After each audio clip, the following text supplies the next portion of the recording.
Recall that the definition of congruent triangles states that all 6 parts, 3 sides and 3 angles, of one triangle are congruent respectively to the 6 corresponding parts of the second triangle.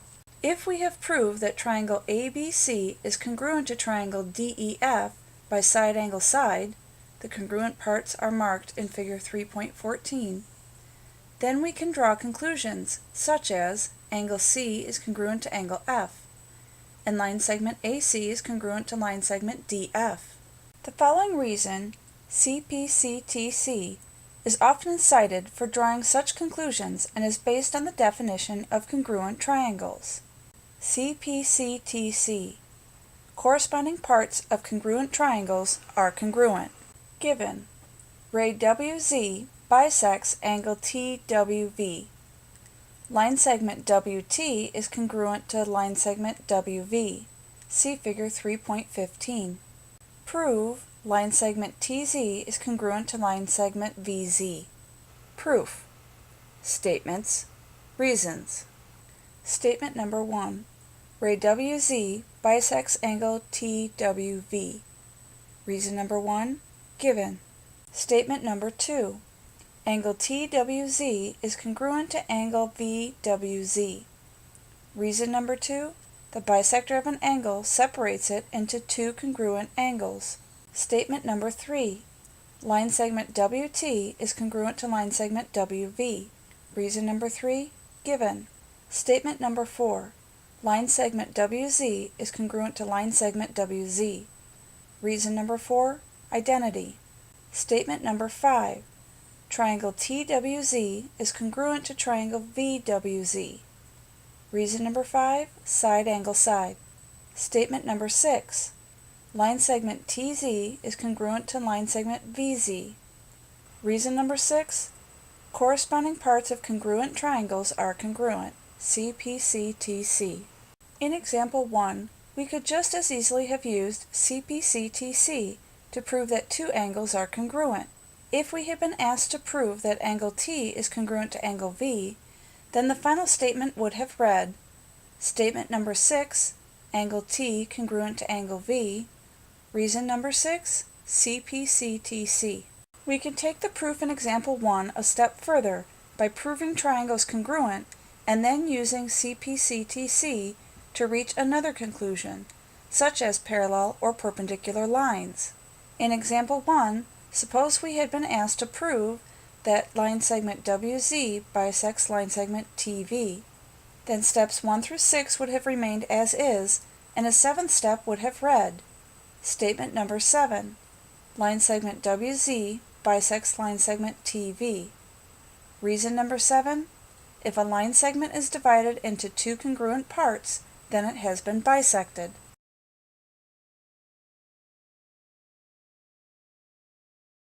In a right triangle, the side opposite the right angle is the hypotenuse of the triangle, and the sides of the right angle are the legs of the triangle. These parts of a right triangle are illustrated in figure 3.18. Another method for proving triangles congruent is the HL method, which applies exclusively to right triangles. In HL, H refers to the hypotenuse and L refers to the leg.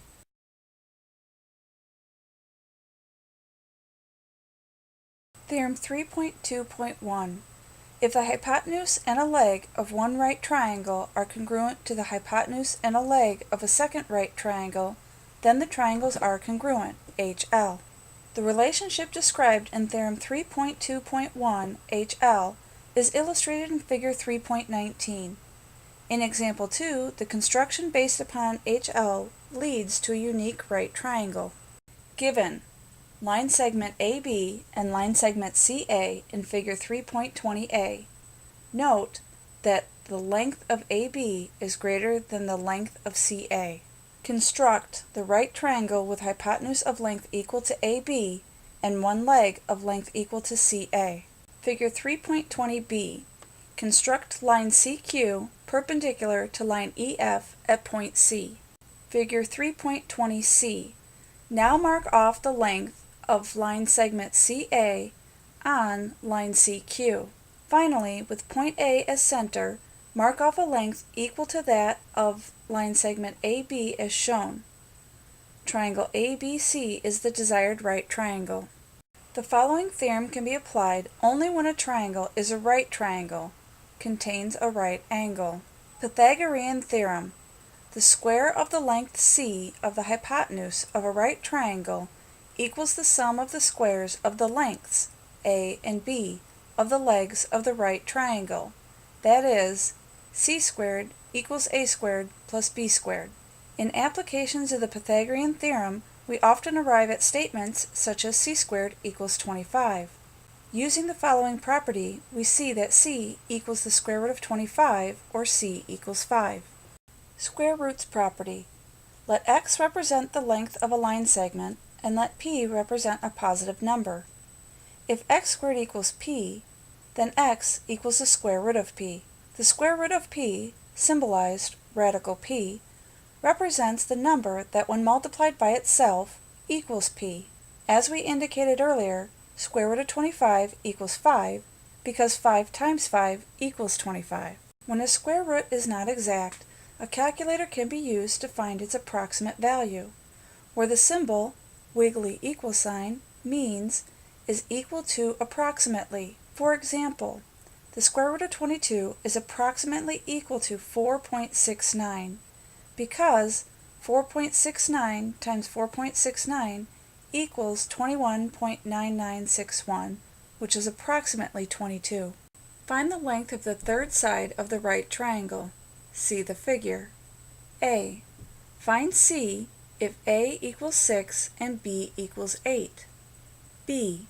Find B if A equals 7 and C equals 10. Solution. A.